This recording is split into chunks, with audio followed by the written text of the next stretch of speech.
భక్తులందరికీ నమస్కారం అండి. దేవి అనుగ్రహం ఛానల్కి స్వాగతం. దుర్గమ్మ ఆశీస్సులు అందరిపై ఉండాలి అని చెప్పి మనస్ఫూర్తిగా కోరుకుంటూ ఈరోజు మాఘమాసపు అమావాస్య, పైగా మంగళవారం. ఈరోజు మనం ఒక అద్భుతమైనటువంటి కథను విందాం. ఈ కథను అదృష్టం ఉన్నవారు మాత్రమే వినగలరండి. ఈరోజే మాఘ అమావాస్య, ఎంతో పవిత్రమైనటువంటి శక్తివంతమైనటువంటి ఈ మాఘ అమావాస్య వ్రత కథను ఎవరైతే భక్తి శ్రద్ధలతో వింటారో వారికి జీవితంలో అన్నింటికీ కూడా దేనికి లోటు అనేది ఉండదు.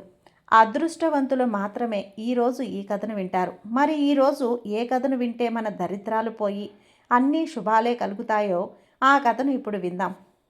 ఆ కథను వినే ముందుగా మన ఛానల్ని కొత్తగా చూస్తూ ఉన్నట్లయితే ప్లీజ్ సబ్స్క్రైబ్ చేసుకోండి ఫ్రెండ్స్. కొంచెం సపోర్ట్ చేయండి, లైక్ చేయండి.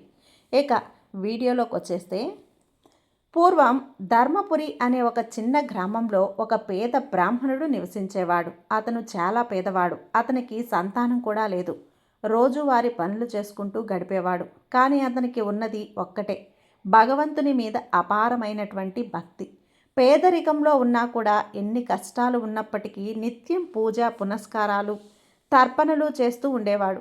ఒకరోజు ఆ బ్రాహ్మణుడు మాఘమాసంలోని అమావాస్య రోజున తన పితృదేవతల తర్పణం కోసం గ్రామ శివారులో ఉన్న నదికి వెళ్ళాడు. అక్కడ స్నానం చేసి తిలలు అంటే నువ్వులతో తర్పణం వదిలాడు. తనకి ఉన్న దాంట్లో కొద్దిగా నువ్వులు, కొద్దిపాటి అన్నం మాత్రమే, వాటినే పితృదేవతలకు సమర్పించి తర్పణం వదిలాడు. ఆ రాత్రి బ్రాహ్మణుడి కలలో అతని పితృదేవతలు ప్రత్యక్షమై ఇలా అన్నారు: నాయనా, నీవు మాఘ అమావాస్య రోజున మాకు తిలతర్పణం చేసి ఎంతో ఆనందాన్ని కలిగించావు. మేము దీర్ఘకాలంగా ప్రేతలోకంలో బాధపడుతూ ఉన్నాం. నీ తర్పణ పుణ్యఫలంతో మేము స్వర్గంలోకానికి చేరాము తండ్రి. నీవు ధన సంపదలతో సుఖంగా జీవిస్తావు.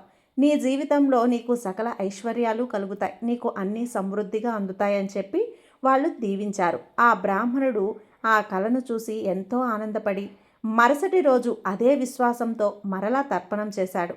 ఆ బ్రాహ్మణుడి గ్రామ సమీపంలో ధనానికి అధిపతి అయినటువంటి కుబేరుడి రాజ్యం ఉండేది. ఆ రాజ్యంలో ధనాధిపతి కుబేరుడు నివసించేవాడు. కుబేరుడు దేవతలతో ధనానికి అధిపతి అయిన కొన్ని రోజుల్లోనే అతనికి ఒక ఆలోచన కలిగింది. నా వద్ద ఎన్నెన్నో నిధులు ఉన్నా నాకు పితృదేవతల ఆశీస్సులు సంపూర్ణంగా లేవు. ఒక బ్రాహ్మణుడు తిలతర్పణం చేసి తన వంశాన్ని స్వర్గానికి చేర్చాడట.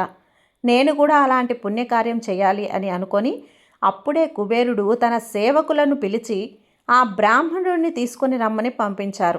బ్రాహ్మణుడికి మర్యాదతో ఆహ్వానం పలికాడు కుబేరుడు. ఆ బ్రాహ్మణుడితో ఇలా అన్నాడు: మహానుభావా, నీవు చేసిన తర్పణం వల్ల నీ పితృదేవతలు మోక్షాన్ని పొందారట. నీ పుణ్యఫలాన్ని విని నేను కూడా మాఘ అమావాస్య రోజున నీతో కలిసి తర్పణం చెయ్యాలి అనుకుంటున్నాను. నీవు మా వద్ద ఉండి ఈ కార్యాన్ని నడిపించాలి అని అన్నాడు. ఆ మాట విని బ్రాహ్మణుడు చాలా ఆనందించాడు. మాఘ అమావాస్య రోజున కుబేరుడు బ్రాహ్మణుడు కలిసి గంగానది తీరం వద్ద మహాపితృత తర్పణం నిర్వహించారు. బ్రాహ్మణుడు మంత్రోచ్చరణ చేయగా కుబేరుడు తిలలు, బంగారం, ధాన్యాలు, గోదానం, వస్త్రాలు విరివిగా దానం చేశాడు. పితృదేవతలకు తర్పణం చేశాడు. ఆ తర్పణ సమయంలో గగన మార్గంలో పితృగణాలు పక్క పక్కన ప్రత్యక్షమై ఆశీర్వదించి ఇలా అన్నారు: కుబేరా మహారాజా, నీవు మాఘ అమావాస్య రోజున చేసిన ఈ తర్పణ దానాలు కారణం వలన నీవు నవనిధులపై ఎల్లప్పుడూ కూడా శుభ ఆశీస్సులు ఉంటాయి. నీ వంశం సంతోషంతో సకల సంపదలతో ఆనందంగా ఉంటుంది. వారందరూ కూడా ఆశీర్వదించి వెళ్ళిపోయారు. ఆ రోజు నుండి కుబేరుడికి మరింత ఐశ్వర్యం కలిగింది. అతని నిధులు మరింత పెరిగాయి. ఆ బ్రాహ్మణుడు కూడా తన పేదరికాన్ని వదిలి కుబేరుని ఆశీస్సులతో మంచి స్థితికి చేరుకున్నాడు. కుబేరుడు ఆ బ్రాహ్మణుడికి ఒక భూభాగాన్ని దానం చేసి అందులో ఒక గుడి నిర్మింపచేసి ఆ బ్రాహ్మణుడితో కలిసి ప్రతి మాఘ అమావాస్య నాడు తర్పణం, అన్నదానం చేయిస్తూ ఉండేవాడు.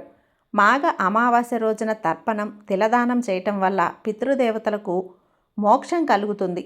ఐశ్వర్యానికి మాత్రమే కాదు, ఆధ్యాత్మిక ధనానికి కూడా పితృపూజ అవసరం. ధనవంతులు దానం చేసి పేదలను ఆదరించాలి. పేదలు చేసే చిన్న చిన్న పూజలు కూడా ఎంతో ఫలప్రదం కావచ్చు. మాఘమాసంలో అమావాస్య రోజున తిలతర్పణం దానం చేయండి. పితృదేవతల ఆశీస్సులతో సకల ఐశ్వర్యాలను మీ చుట్టూ తిరుగుతాయి. అదృష్టవంతులు మాత్రమే ఈరోజు ఈ కథను విన్నారు. ఈరోజు కథను వింటే మీ దోషాలన్నీ పోయి సకల ఐశ్వర్యాలు కలుగుతాయి. ఇదే మాఘమాసపు అమావాస్య కథ. ఈ కథను విని అందరూ కూడా సపోర్ట్ చేయండి, లైక్ చేయండి, షేర్ చేయండి, సబ్స్క్రైబ్ చేయండి. జై దుర్గమ్మ.